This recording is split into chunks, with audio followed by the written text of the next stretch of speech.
السلام علیکم ورحمۃ اللہ وبرکاتہ۔ میں فلک اعجاز الحمد اسلامک اسکول کی کلاس 5 کی طالب علم ہوں۔ آج ہم بات کریں گے رمضان کی فضیلت کے بارے میں۔ رمضان برکتوں، رحمتوں اور بخششوں کا مہینہ ہے۔ رمضان المبارک کا مہینہ قرآن مجید کی نزول کا مہینہ ہے۔ رمضان کے مہینے میں نیکی کا اجر کئی گنا بڑھا دیا جاتا ہے۔ روزے دار کی دعا مستجاب یعنی بیشتر قبول ہوتی ہے۔ رمضان کے مہینے میں ایک رات لیلۃ القدر کی رات ہوتی ہے۔ اس رات کی عبادت 1000 مہینوں کی عبادت سے بہتر ہے۔ رمضان میں جنت کے دروازے کھول دیے جاتے ہیں، دوزخ کے دروازے بند کر دیے جاتے ہیں اور شیطان کو قید کر دیا جاتا ہے۔ رمضان المبارک کے مہینے میں کیا گیا عمرہ حج کے برابر ہے۔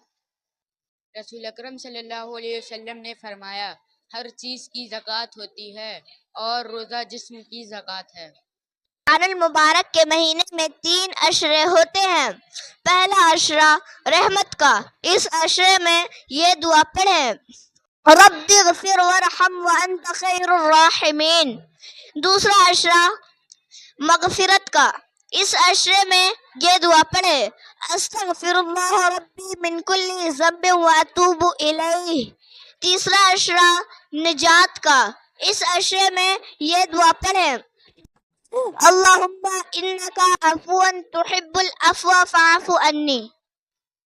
رمضان کے آخری عشرے میں اعتکاف کا اہتمام کیا جاتا ہے۔ یہ مسنون عمل ہے۔